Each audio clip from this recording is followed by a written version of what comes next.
చెప్పండి సార్, త్వరలోనే ఎలక్షన్స్ వస్తున్నాయి. అయితే రాబోతున్న ఈ 2024 ఎలక్షన్స్లో ఇక్కడ వైఎస్ఆర్ జిల్లా ప్రొద్దుటూరు నియోజకవర్గం నుండి వైసీపీ పార్టీ తరపున రాచమల శివప్రసాద్ రెడ్డి సార్, అట్లాగే తెలుగుదేశం పార్టీ నుండి వరదరాజులు సార్ పోటీ చేస్తున్నారు కదా. వీళ్ళిద్దరిలో ఎవరికి ఎక్కువగా విజయ అవకాశాలు ఉన్నాయని మీరు భావిస్తున్నారు? అసలు వీళ్ళిద్దరి మీద మీ అభిప్రాయం ఏంటి? మాకల్లా వైసీపీ రాజమల శివప్రసాద్ రెడ్డి. అదే చెప్పండి సార్, అంటే వైసీపీ నుంచి పోటీ చేస్తున్న శివప్రసాద్ రెడ్డి సార్ మీద మీకు అంత బలమైన నమ్మకం ఏంటి? అట్లాగే సార్ యొక్క గెలుపుకి అంతగా అనుకూలించే అంశాలు ఏమున్నాయి? డెవలప్ చేశాడు టౌన్, దానికి డెవలప్ బాగుంది టౌను, దాని గురించి వైసీపీ రావచ్చు పొద్దుటూరు. అయితే శివప్రసాద్ రెడ్డి సార్కి ప్రత్యర్థులుగా వరదరాజులు సార్ తెలుగుదేశం పార్టీ నుంచి పోటీ చేస్తున్నారు కదా. సార్ యొక్క పరిస్థితి ఎట్లా ఉంది? సార్ సరైన దీటే, మంచి పద్ధతి, పెద్ద మెజార్టీ రాదు, తక్కువ మెజార్టీ గెలుస్తాడు. అయితే చెప్పండి సార్, ఎంపీగా ఇదే వైఎస్ఆర్ జిల్లా నుండి వైసీపీ పార్టీ తరఫున అవినాష్ రెడ్డి సార్ పోటీ చేస్తున్నారు.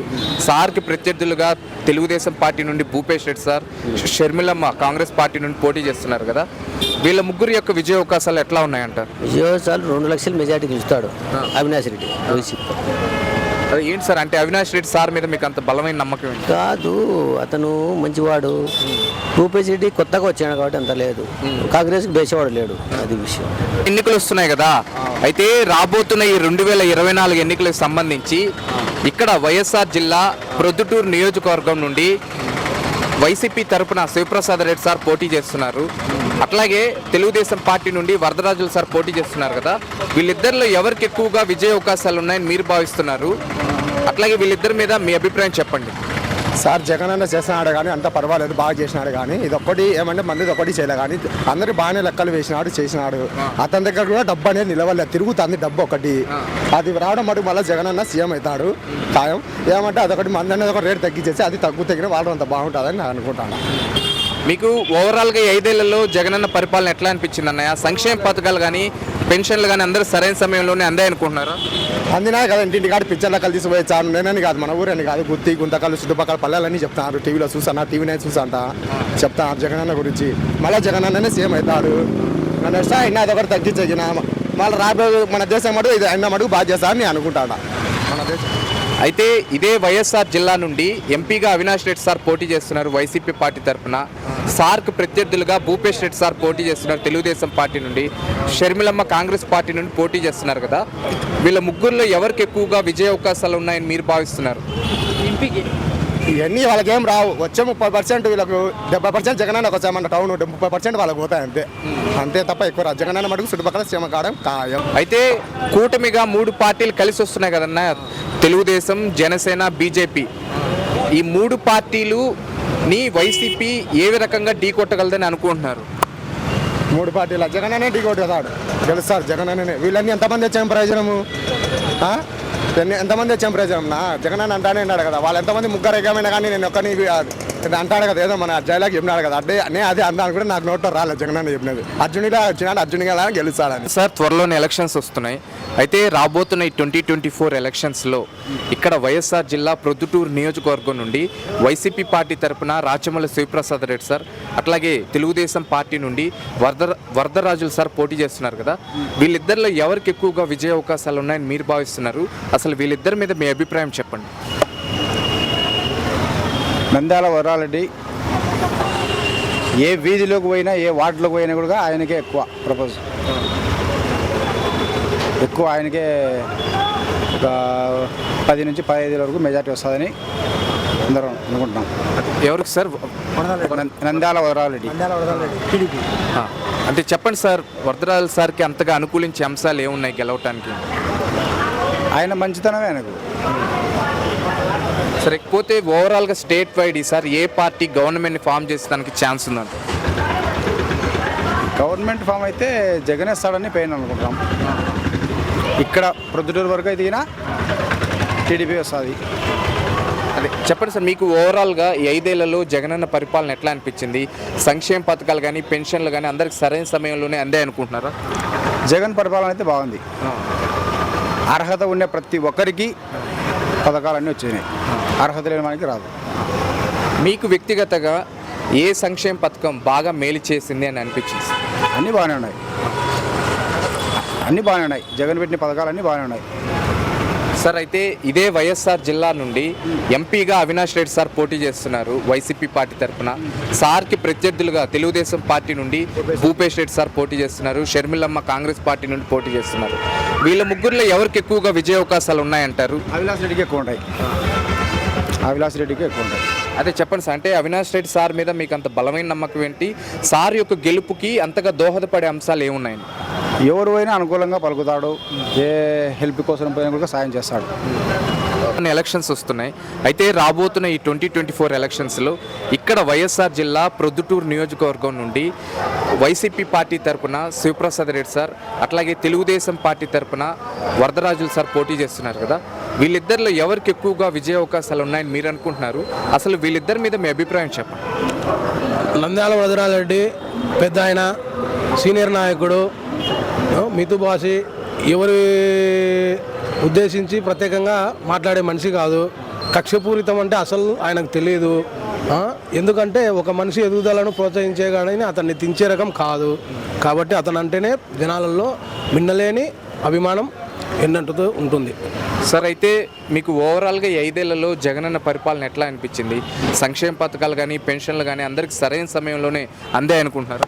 వాస్తవంగా అయితే జగన్ పరిపాలనలో మేము సంక్షేమ పథకాలు తీసుకున్నాము, అన్ని రకాలుగా లబ్ధి పొందినాము, అన్నీ తీసుకోగలిగినాము. కాకపోతే ఏంటంటే ఈ లోకల్లో ఆయన లోకల్ లీడర్ ఈయన రాచమల్లు శివప్రసాద్ రెడ్డి ఆ పార్టీకి మద్దతు ఇచ్చినటువంటి వ్యక్తి అన్నమాట. రాజశేఖర రెడ్డి గారి కుటుంబం అంటే నాకు చాలా ఇష్టం. ఒకానొక్కప్పుడు రాజశేఖర రెడ్డి గారి కోసం మేము ఏజెంట్లుగా కూర్చున్నాము, గలాటలు చేసుకున్నాము, అన్నీ చేసినాము. కానీ రాజశేఖర రెడ్డినే ముందుకు తీసుకున్నాము. కానీ ఇట్లా ఉన్నట్టుండి ట్రెండ్ మారిపోయి ఇట్లాంటి వాళ్ళు ముందుకు వచ్చి ఇన్ని జరగడం అనేది చాలా బాధాకరమైన విషయం. సార్ అయితే ఇదే వైఎస్ఆర్ జిల్లా నుండి ఎంపీగా అవినాష్ రెడ్డి సార్ పోటీ చేస్తున్నారు వైసీపీ పార్టీ తరఫున. సార్కి ప్రత్యర్థులుగా భూపేష్ రెడ్డి సార్ తెలుగుదేశం పార్టీ నుండి, షర్మిలమ్మ కాంగ్రెస్ నుండి పోటీ చేస్తున్నారు కదా. వీళ్ళ ముగ్గురు యొక్క విజయ అవకాశాలు ఎట్లా ఉన్నాయంటారు? ఖచ్చితంగా అవినాష్ రెడ్డి గెలుస్తాడు. అంటే ఏంటి సార్ అవినాష్ రెడ్డి సార్ యొక్క గెలుపుకి అంతగా దోహదపడే అంశాలు ఏమి? ఆయన వాళ్ళ కుటుంబానికి జిల్లా మాత్రం ఎంతో రుణపడింది. వాళ్ళు చేసిన సంక్షేమ పథకాలు అయితేనేమి, ఇంకోటి అయితేనేమి ఏదైనా సక్సెస్ఫుల్ చేసుకుంటారు, చేయగలగరు. ఎలక్షన్స్ వస్తున్నాయి. అయితే రాబోతున్న ఈ 2024 ఎలక్షన్స్లో ఇక్కడ వైఎస్ఆర్ జిల్లా ప్రొద్దుటూరు నియోజకవర్గం నుండి వైసీపీ పార్టీ తరపున రాచమల్లి శివప్రసాద్ రెడ్డి సార్, అట్లాగే సార్కు ప్రత్యర్థిగా తెలుగుదేశం పార్టీ నుండి వరదరాజులు సార్ పోటీ చేస్తున్నారు కదా. వీళ్ళిద్దరిలో ఎవరికి ఎక్కువగా విజయ అవకాశాలు ఉన్నాయని మీరు భావిస్తున్నారు? అసలు వీళ్ళిద్దరి మీద మీ అభిప్రాయం చెప్పండి. విజయ అవకాశాలు అయితే కనుక రాచమల్లి శివప్రసాద్ రెడ్డి గారికి ఎక్కువ ఉన్నాయి. ఎందుకంటే ఆయన ప్రొద్దుటూరును చాలా డెవలప్మెంట్ చేశాడు ఈ 5 ఏళ్లలో. మరి ముఖ్యంగా అర్బన్లో ఎక్కువ చేశాడు. ఆయన తీసుకొచ్చిన ఇప్పుడు 160 కోట్లతో దాదాపు డ్రైనేజీ వ్యవస్థను మార్చాడు. రోడ్లు కానీ డ్రైనేజీ కానీ 160 కోట్లతో చేశాడు. ఇప్పుడు ఇదే మైదుకూరు రోడ్డును మీరు చూసినారంటే కనుక సైడ్ ఫుట్పాత్ కానీ స్మార్ట్ సిటీ టైపులో ఈ మైదుకూరు రోడ్డును చాలా డెవలప్ చేశాడు. ఈ డివైడర్ సెక్షన్ కానీ లైటింగ్ సెక్షన్ కానీ చేశాడు. ఇంకపోతే 120 కోట్లతో మంచినీటి పథకం తీసుకొచ్చాడు. 120 కోట్లతో మంచినీటి పైప్ లైన్ కూడా తీసుకొచ్చాడు, శాశ్వతంగా తీసుకొచ్చాడు. ప్రొద్దుటూరుకు తాగునీటి కొరత అనేది లేకోకుండా భవిష్యత్తులో అదొకటి మంచిది చేశాడు. ఇంకా పోతే కనుక మున్సిపల్ పార్కు 4 కోట్లతో డెవలప్మెంట్ చేశాడు. అక్కడ గవినీ సర్కిల్ నుంచి వాసవి సర్కిల్ వరకు అక్కడ కూడా రోడ్డు డివైడింగ్ చేసి మంచి లైటింగ్ డివైడర్ సెక్షన్ బాగా చేశాడు. ఇంకా పోతే కనుక చాలా మందికి పేదలకు డబ్బు సహాయం అనేది చాలా చేశాడు. మంచికి కానీ చెడుకు కానీ వాళ్ళ ఇంట్లో జరిగిన ఏదన్నా కానీ చావులకు కానీ బతుకులకు కానీ చాలా ఆదుకున్నాడు. కొత్త మార్కెట్ నిర్మాణం చేస్తున్నాడు ఒక 53 కోట్లతో దాదాపు. అది ఇంకా ఎస్ఎన్ఆర్ గవర్నమెంట్ కాలేజ్ కానీ వైఎస్ఆర్ ఇంజనీరింగ్ కళాశాలలు కానీ నిధులు తీసుకొచ్చినాడు. వాటి చాలా అద్మాన పరిస్థితులు ఉంటే కనుక వాటిని పునరుద్ధరణకు నిధులు తీసుకొచ్చాడు. డెవలప్మెంట్ విషయంలో అయితే చాలా చేశాడు. ఇంకా ఈయన ఎమ్మెల్యేగా ఉండే ఈయన ఇంత చేశాడు. ఆయన 25 సంవత్సరాలు ఉన్నాడు కానీ ఇట్లా చెప్పుకోవడానికంటూ ఆయన చేసినట్టు కనిపించడం లేదు. మేము చూడంగా అయితే కనుక ఈ 5 ఏళ్లలో ఈయన చేశాడు. త్వరలోనే ఎలక్షన్స్ వస్తున్నాయి. అయితే రాబోతున్న ఈ 2024 ఎలక్షన్స్లో ఈసారి ఇక్కడ వైఎస్ఆర్ జిల్లా ప్రొద్దుటూరు నియోజకవర్గం నుండి వైసీపీ పార్టీ తరపున రాచమల్లు శివప్రసాద్ రెడ్డి సార్, అట్లాగే తనకు ప్రత్యర్థిగా తెలుగుదేశం పార్టీ నుండి వరదరాజులు సార్ పోటీ చేస్తున్నాడు కదా. అయితే వీళ్ళిద్దరిలో ఎవరికి ఎక్కువగా విజయ అవకాశాలు ఉన్నాయని మీరు భావిస్తున్నారు? అసలు వీళ్ళిద్దరి మీద మీ అభిప్రాయం ఏంటి? రాచమల్లు గారు గెలుస్తారు. ఎందుకంటే అభివృద్ధి చేసి ఉంటారు కదా. చూడు ఏడైనా రోడ్లు కానీ కాలువ డ్రైనేజీ సిస్టమ్ కానీ నీళ్ళది కానీ ఆయన చేస్తున్నారు కాబట్టి ఆయనే గెలుస్తారని మా నమ్మకం. ఆయనే గెలుస్తాడు కూడా. అట్లాగే ఎంపీగా అవినాష్ రెడ్డి సార్ పోటీ చేస్తున్నారు సార్ వైఎస్ఆర్ జిల్లా నుండి వైసీపీ పార్టీ తరఫున. తనకు ప్రత్యర్థులుగా తెలుగుదేశం పార్టీ నుండి భూపేష్ రెడ్డి సార్, అట్లాగే షర్మిలమ్మ కాంగ్రెస్ పార్టీ నుండి పోటీ చేస్తున్నారు. వీళ్ళ ముగ్గురిలో ఎవరికి ఎక్కువగా విజయ అవకాశాలు ఉన్నాయంటారు? అవినాష్ రెడ్డి గారే. ఎందుకంటే వైఎస్ఆర్ కాబట్టి ఇక్కడ వైఎస్ఆరే వస్తుంది, వైఎస్ఆర్ పార్టీ కాబట్టి. అంటే ఇంకా చెప్పండి సార్, అంటే అవినాష్ రెడ్డి సార్ యొక్క గెలుపుకి అంతగా దోహదపడే అంశాలు ఏమున్నాయి? అంటే వైఎస్ఆర్ జగన్ చూసి వేయాల్సిందేనా? జగన్ చూసి గెలుస్తాడు ఆయననే, అవినాష్ రెడ్డి గారే. ఆయన జగన్ గారు అభివృద్ధి పనులు చాలా చేసినారు కదా. అభివృద్ధి కానీ ఆయన ఇచ్చే అమ్మఒడి కానీ ఆసరా కానీ 40 సంవత్సరాలు 18,000 ఇవన్నీ వేస్తున్నాడు కాబట్టి జగన్ని చూసే వేస్తారు అందరు. అట్లాగే ఇక్కడ పొద్దుటూరులో అట్లాగే ఓవరాల్గా వైఎస్ఆర్ఏ వచ్చేది. అయితే ఓవరాల్గా స్టేట్ వైడ్ కూడా చెప్పండి సార్. అంటే 3 పార్టీలు కలిసి వస్తున్నాయి కదా, తెలుగుదేశం, బీజేపీ, జనసేన కూటమిగా. ఎవరు పేరు అయ్యావా దాన్ని? వైఎస్ఆర్కే వేశారు. ఇప్పుడు ఈ పవన్ కళ్యాణ్ ఏం చేసినాడని ఇప్పుడు పొత్తు దాంట్లో దిగి అతని ఎమ్మెల్యే కూడా పోటీ చేసినా గెలిచలేకపోయినాడు. అతనికి ఎవరు వేస్తారయ్యా? ఎవరు వేయరు. వైఎస్ఆర్ఏ వస్తుంది. ఎలక్షన్స్ వస్తున్నాయి. అయితే రాబోతున్న ఈ 2024 ఎలక్షన్స్లో ఈసారి ఓవరాల్గా స్టేట్ వైడ్ ఏ పార్టీ గవర్నమెంట్ని ఫామ్ చేస్తే మరింతగా అభివృద్ధి సంక్షేమం జరిగేదానికి అవకాశం ఉందంట? జగన్ సార్ మళ్ళీ ఇంకోసారి ముఖ్యమంత్రి అయితే మళ్ళీ అభివృద్ధి పనులు ఇంకా వేగంగా పోతాయి. అది చెప్పండి సార్. అంటే జగన్ సార్ మీద మీకు అంత బలమైన నమ్మకం ఏంటి? ఈసారి మళ్ళీ వైసీపీ పార్టీ అధికారంలోకి రావడానికి వాళ్ళకి ఎంతగా అనుకూలించే అంశాలు ఏమున్నాయి? పోయినసారి ఇచ్చిన హామీలు నెరవేర్చారు కదా, ఇంకా మళ్ళీ ఇంకా ఎట్నే కంటిన్యూ అవుతుంది. ఇంకా అభివృద్ధి పనులు ఇంకా వేగంగా చేస్తారు వాళ్ళు. అయితే జగన్ సార్ యొక్క సంక్షేమ పథకాలు అందరికీ సరైన సమయంలోనే అందాయి అనుకుంటున్నారా? పెన్షన్లు కూడా అందరికీ అందినాయి.